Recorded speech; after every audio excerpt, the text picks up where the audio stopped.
Rolex ఈ వ్యక్తిని ఎందుకు చంపారు? ఫ్రెండ్స్, వీడియో చాలా ఇంట్రెస్టింగ్గా ఉంటుంది, మిస్ అవ్వకుండా పూర్తిగా చూడండి. రోలెక్స్ ఎంట్రీ చూసినట్లయితే కొన్ని కార్లతో, ఇంకా కొంతమంది సెక్యూరిటీ గార్డ్స్తో, వాళ్ళ చేతుల్లో గన్స్తో వస్తాడు. దీన్ని చూసి మనం రోలెక్స్ సెక్యూరిటీని ఎక్కువగా కోరుకుంటున్నాడని మనం చెప్పవచ్చు. ఈ పాయింట్ని గుర్తుంచుకోండి. రోలెక్స్కి అక్కడ ఉన్న వాళ్ళ ఎవరి మీద నమ్మకం లేదు. అక్కడ ఉన్నవారు ఎవరైనా వచ్చి రోలెక్స్ని చంపేయవచ్చని ముందే తెలుసు రోలెక్స్కి. అంటే విక్రమ్ లాంటి వాళ్ళు, లేకపోతే తన స్థానంలోకి ఇంకెవరైనా రావడానికి రోలెక్స్ని చంపేయవచ్చు. ఇది తెలిసిన రోలెక్స్ అందుకే ఇంత బలమైన సెక్యూరిటీతో వచ్చాడు. సాంగ్స్ వింటూ కారులోంచి బయటకు రావడం మీరు చూసుంటారు. ఆ మధ్యలో ఉన్న సీన్ స్కిప్ చేస్తే ఒక ముగ్గురు మనుషులు తన బిజినెస్ని ఎవరెవరు పాడు చేశారో వరుసగా చెప్తూ ఉంటారు. వాళ్ళు చెప్పిన సమాచారం బట్టి విక్రమ్ అనే వ్యక్తి తన గ్రూప్తో తన బిజినెస్ని చాలా పాడు చేశారని తెలుస్తుంది. వాళ్ళ ముగ్గురు చెప్పింది విన్న రోలెక్స్, విక్రమ్ మరియు విక్రమ్ బృందం వాళ్ళు నన్ను కూడా చంపడానికి, అంటే రోలెక్స్ని కూడా చంపడానికి అక్కడికి వచ్చి ఉంటారని రోలెక్స్ అప్పుడు ఊహించాడు. అంటే ఇవన్నీ బయటికి చెప్పలేదులేండి, కానీ మనసులో అనుకున్నాడంటే.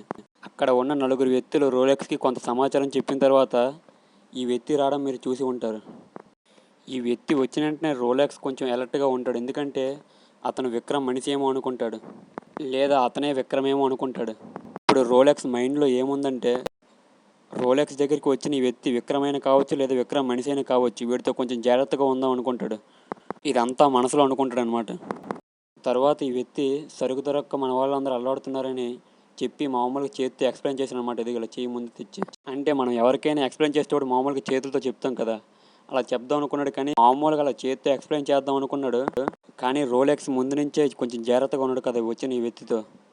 ఆ బ్లాక్ షర్ట్ వేసుకుని వ్యక్తి చెయ్యిని అలా ముందుకు తెచ్చిన వెంటనే రోలెక్స్ ఏమనుకున్నాడంటే, తన మీద, అంటే రోలెక్స్ మీద దాడి చేయడానికి ఆ చెయ్యిని లేపాడేమో అనుకొని, అంటే ఆ బ్లాక్ షర్ట్ వేసుకున్న వ్యక్తి రోలెక్స్ని వేసేద్దాం అనుకున్నాడేమో అనుకొని, అందుకే ఆ చెయ్యి అలా లేపాడేమో అనుకొని వెంటనే ఆ చెయ్యిని పట్టుకొని తల నరికేస్తాడనమాట.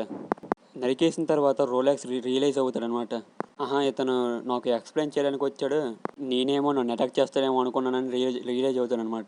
ఎందుకు బ్రో ఇప్పుడు రియలైజ్ అయ్యాడంటే, అతను బ్లాక్ షర్ట్ వ్యక్తి విషయం చెప్తున్నప్పుడు రోలెక్స్ అతని కేసు చూడలేదనమాట.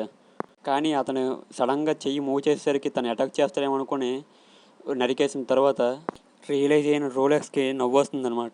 ఇదే రోలెక్స్ నవ్వడానికి కారణం. ఫ్రెండ్స్, ఈ వీడియోకి లైక్ చేయండి, మన ఛానల్ సబ్స్క్రైబ్ చేయండి.